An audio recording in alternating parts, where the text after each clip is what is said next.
इस राज्य का नाम है कुसुमपुर। राजा के सुशासन में कुसुमपुर का हर एक इंसान सुख शांति से जीवन बिता रहा था।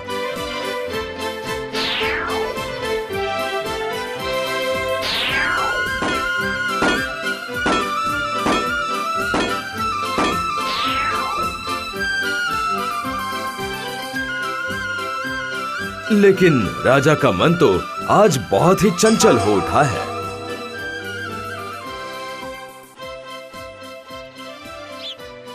महाराज, क्या बात है महाराज? राज्य की प्रजा आनंदित है। कुछ दिनों में ही राजकुमारी कुसुममाला का जन्मदिन है, लेकिन आपके मन में कोई खुशी क्यों नहीं है? आनंद? ये देखो।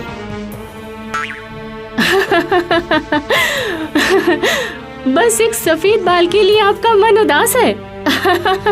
नहीं रानी, हंसने की बात नहीं है, ये समय का संकेत है। मैं और कितने दिन अपने प्यारे कुसुमपुर और लाडली कुसुममाला को संजो के रखूंगा। क्या अनाप शनाप बोल रहे हैं? मुझे पता है कि जब तक हम दोनों हैं, तब तक हमारी राज्य और हमारी बेटी को कोई चिंता नहीं है। लेकिन हमारे अनुपस्थिति में क्या होगा इस राज्य का? क्या होगा कुसुममाला का? हमारे पुण्य से और प्रजा के आशीर्वाद से वो जरूर अच्छे से रहेगी। नहीं रानी, सिर्फ प्रजाओं का आशीर्वाद नहीं, और भी कुछ ज्यादा चाहिए।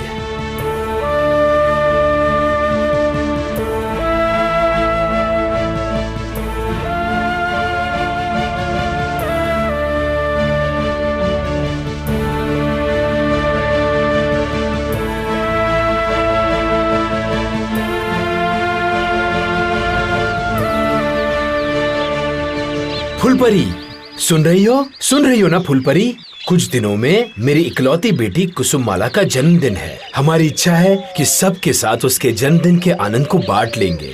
इसलिए मैं फूलपरी आपको निमंत्रण देने आया हूँ। मैं जरूर आऊंगी, आकर राजकुमारी को आशीर्वाद देकर जाऊंगी। धन्यवाद फूलपरी, धन्यवाद।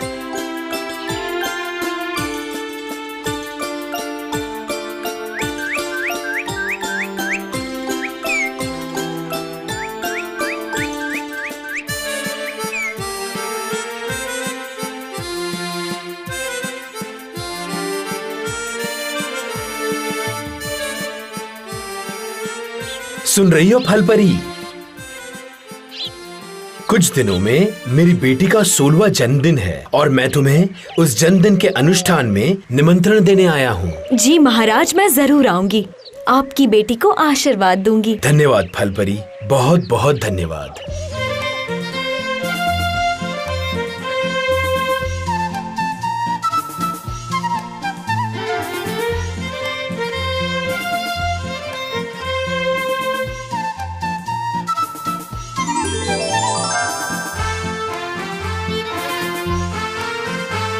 मैं अवश्य आऊंगी तुम्हारी बेटी के जन्मदिन पर उसे आशीर्वाद देने। धन्यवाद जलपरी, धन्यवाद।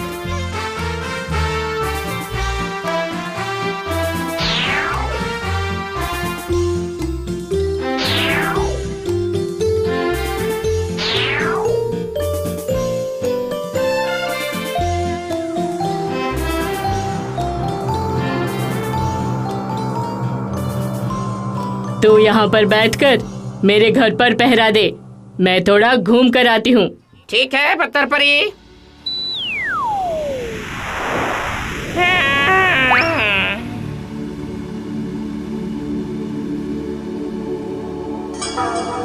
पत्थर परी, सुन रही हो? पत्थर परी, कौन है? मैं कुसुमपुर राज्य का राजा हूँ। पत्थर परी को मेरी बेटी के जन्मदिन के अनुष्ठान में निमंत्रण देने आया हूँ। पत्थर परी तो अभी नहीं है, जरा बाहर गई है। ओह, तो फिर मैं इंतजार करता हूँ उनके वापस आने तक। उसकी क्या जरूरत है? पत्थर परी से क्या कहना है मुझे कह देना, मैं पत्थर परी से कह दूंगा। वो ठीक है, पत्थर परी आने से कह देना कि कुसुमपुर के राजा आए थे उनकी बेटी के जन्मदिन पर निमंत्रण देने। ठीक है, कह दूंगा मैं।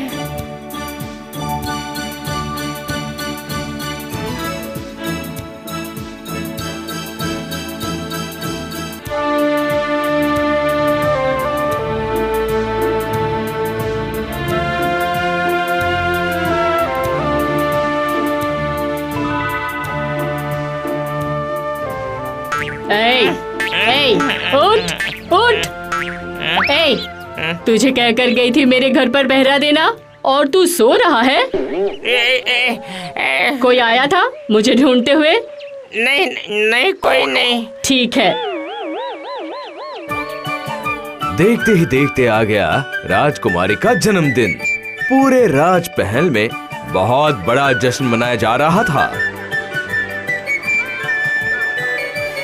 सारी परियां कब आएंगी बाबा? आएंगी बेटा, सही समय होने पर आएंगी। मैं खुद जाकर सारी परियों को निमंत्रण देकर आया हूँ और उन सब परियों ने मेरा निमंत्रण ग्रहण किया है।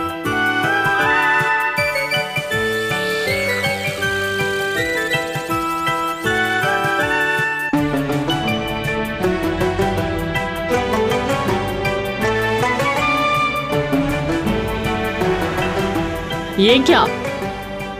6 परियां मुझे छोड़कर कहाँ जा रही हैं? तू यहाँ पर रुक, मैं जाकर देखती हूँ।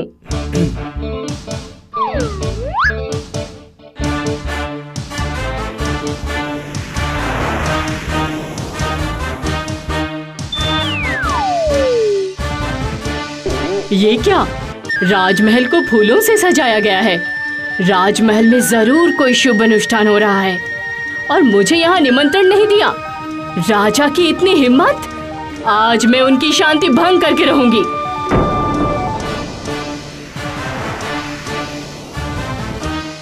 ये देखो बेटी, सारी परियां आ चुकी है। आप सबको मेरा प्रणाम।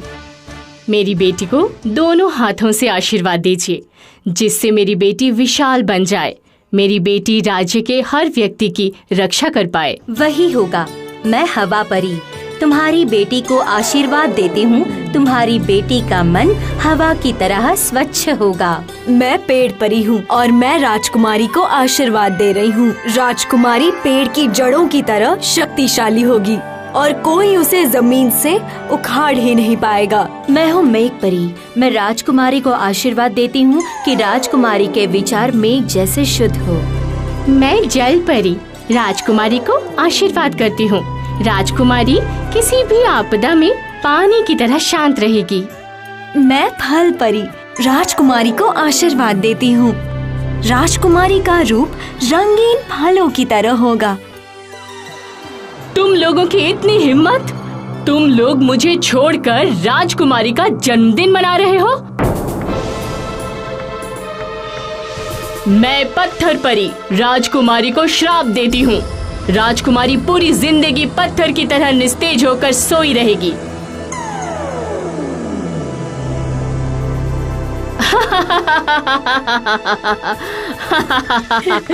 ये क्या किया आपने पत्थर परी? क्या किया आपने मेरी बेटी?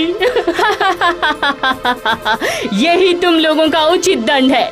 राजकुमारी कभी भी नींद से नहीं जागेगी, पूरी जिंदगी सोती रहेगी, निस्तेज पत्थर की तरह। बेटी आंखें खोलो बेटी। ये क्या हो उठो गया? बेटी। आए, ये क्या हो गया? हमारी सारी सुख शांति सब कुछ खत्म हो गया। बेटी आंखें खोलो। शांत हो जाइए, आप लोग शांत हो जाइए। मत भूलिए कि अभी भी राजकुमारी को मेरा आशीर्वाद देना बाकी है। अभी तो आप ही मेरी बेटी को बचा लीजिए फूल परी। आपसे हाथ जोड़कर विनती करता हूँ। बेटी के अलावा हमारे पास और कुछ भी नहीं है। उसके बिना हम किसका चेहरा देखकर जिंदा रहेंगे?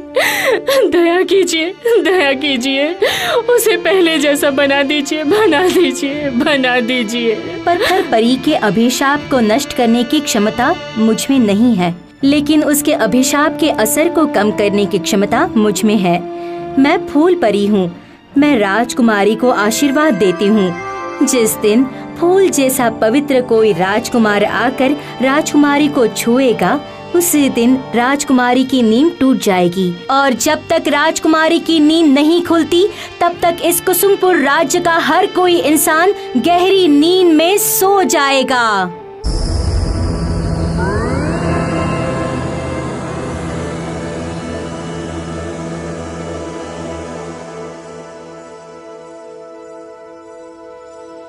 समय बढ़ता गया। धीरे धीरे बीत गया 100 साल। इन 100 सालों में किसी ने भी राजमहल की ओर घूमकर नहीं देखा। देखेगा भी कैसे? राजमहल तो ढक चुका था घनघोर जंगल से और उसके अंदर गहरी नींद में घिरा हुआ हर कोई। एक दिन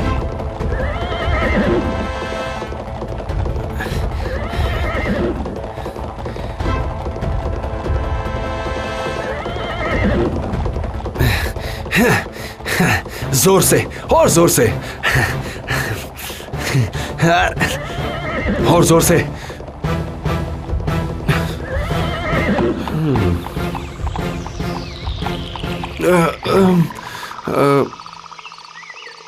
लगता है मैं सच में रास्ता भूल गया हूँ। शाम भी होने लगी है, मैं थक गया हूँ। आसपास विश्राम के लिए कोई जगह भी नहीं दिख रही है। देखता हूँ, उस तरफ जाकर देखता हूँ।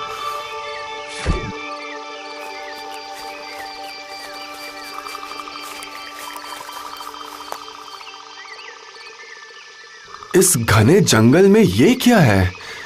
जरूर कोई बड़ा बंगला है। जाता हूँ, आज रात वहीं जाकर रुकता हूँ।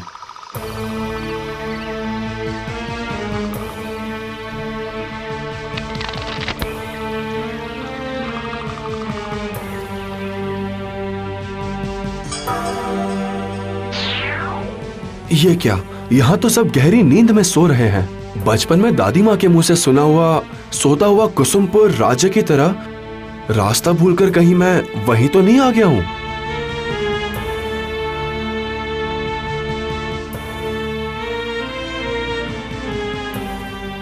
ये तो बिल्कुल कहानी की तरह है। हर कोई सोया हुआ है।